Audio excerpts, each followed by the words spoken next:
مثل خبیر کہ ویدوں نے مجھے کہا کہ آنے والے یگ میں یہ کتاب ہوگی، یہ دھرم ہوگا۔ میں نے پوچھی تمام چیزوں کو وہیں پر چھوڑ دیا اور اس نئی کتاب کو اور اس دھرم کے گرو کو اور ایک نراکار ایشور کو ماننے لگا۔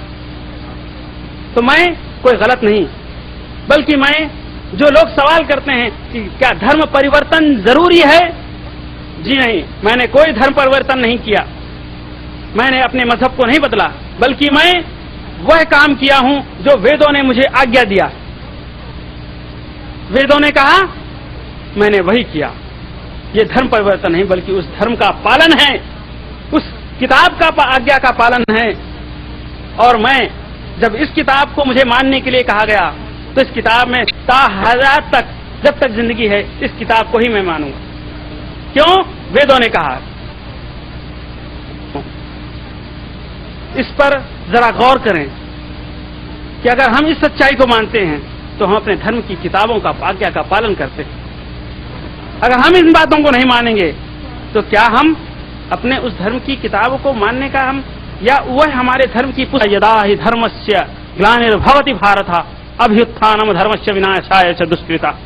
دھرم کی استھاپنا ہمیشہ ستیہ پر ہوئی ہے، سچائی پر ہوئی ہے، اور سچائی تو یہی ہے، دھرم تو یہی ہے کہ جو سچائی آئے اسے مان لو، اور جو اس ستیہ کو نہ مانے وہ استیہ کا ابھاگی ہوگا، وہ جھوٹ کا ساتھ دے گا، اور جھوٹ کا ساتھ دینے والا ادھرم ہوتا ہے، اور ادھرم ہوتا ہے دشمن، دشٹ، اور اس دشٹ کا کہتا ہے وید وناش کر دو، وناشائے چ دشکرتا۔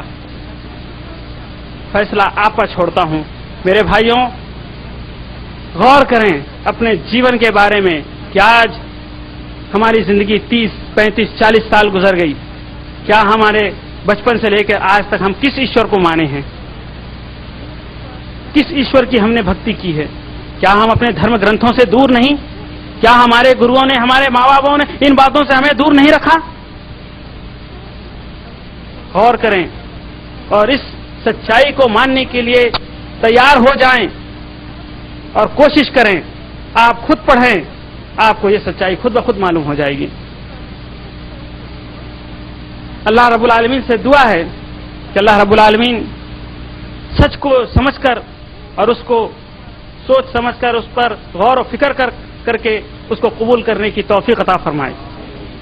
اللہ اس دنیا میں جتنے بھی ہندو بھائی ہیں ان کو ان کی کتاب غور اور فکر سے پڑھنے کی توفیق عطا فرما، اور اس کتاب کو پڑھ کر اس سچائی کو قبول کرنے کی توفیق عطا فرما اور ہدایت بخش۔ اور دعا ہے کہ بولنے والے کو اور سننے والوں کو دونوں کو بھی ہدایت کی توفیق دے، بولنے والے کے باتوں میں اثر دے کہ سننے والوں کے دل تک اتر جائے۔ اے الہ العالمین، جس انداز میں بھی میں نے آپ لوگوں کے سامنے جو باتیں رکھی ہیں اسے قبول فرما لے، اور میں شکر گزار ہوں، شکریہ ادا کرتا ہوں ان محترم حضرات کا جنہوں نے اس کام کو بخوبی، اس پروگرام کو آرگنائز کیا اور اس پر اپنی محنت، اپنے مال و دولت، جو کچھ بھی اپنا وقت خرچ کیا، اللہ ان تمام چیزوں کو قبول فرما لے، خاص اپنی رضا کے لیے، اور آخرت میں نجات کا ذریعہ بنا دے۔ الہ العالمین بولنے والے اور سننے والے دونوں کے گناہوں کو معاف فرما اور شرف قبولیت بخش ہماری نیکیوں کو۔ آمین ثم آمین۔ رب اغفر لی آمین۔ سبحان ربک رب العزة عما یصفون وسلام علی المرسلین والحمد للہ رب العالمین۔ السلام علیکم ورحمۃ اللہ وبرکاتہ۔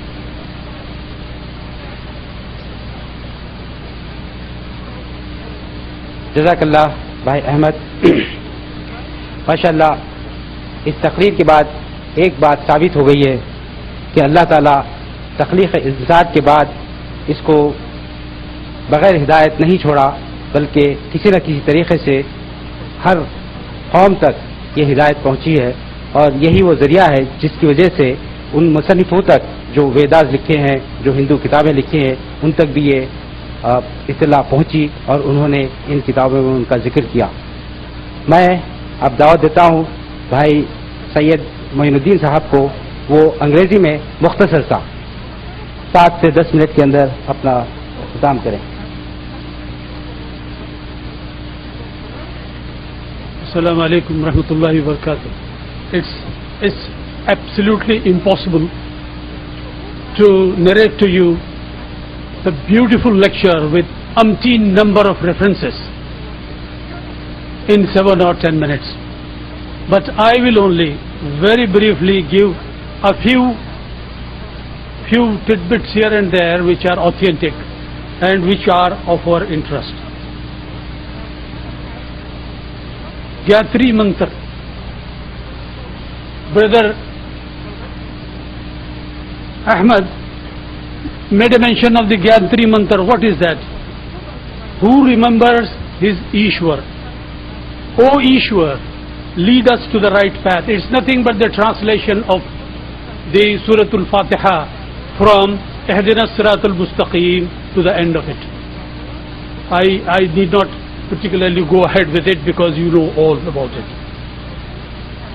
And now he made a mention of a very important point, that is, most of the people, I will not exclude Muslims also, I am sorry to say, that some of us, they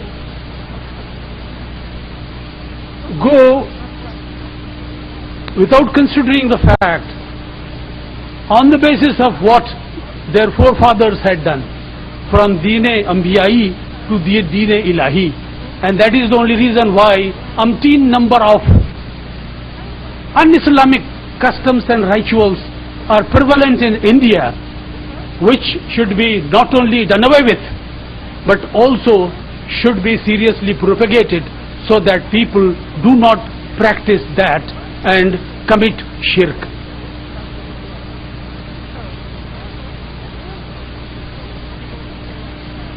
And in Bhagavad Gita had made a mention of chapter 15, Shloka 3, instructions. Recognize your Ishwar. If you don't recognize, you will go astray. Very simple, brief, but such a great advice that is given in this. Pious man, a man of wisdom will come, whose name will be Muhammad sallallahu alaihi wasallam. So clearly, in many shlokas, Brother Ahmed has given the narrations of the coming of the Prophet and the last Prophet, peace and blessings of Allah be upon him, in such a clear, vivid, simple, understanding references that one cannot just deny. And if one denies in spite of this, one is sure to lead astray. He made a mention of Narayana, how misrepresented and misled is the understanding or propagation of this word by the Hindu preachers. Narayana, as he said very rightly, is the translation. The literary translation is that teacher. And now they have made Ishwar as Narayana. And that is the way they have. And then in Gita, Adhya 15, Mantra 15, he said, to recognize and to know or to have the knowledge of Ishwar, one should not have stubbornness and pride. Should be a seeker of light and should not run after his desires, because desires are those which will mislead a man from the right path. All these are the instructions which we find in the Holy Book, the message of which has been given by the Prophet Muhammad, peace and blessings of Allah be upon him. And he made a mention of Surya Dev.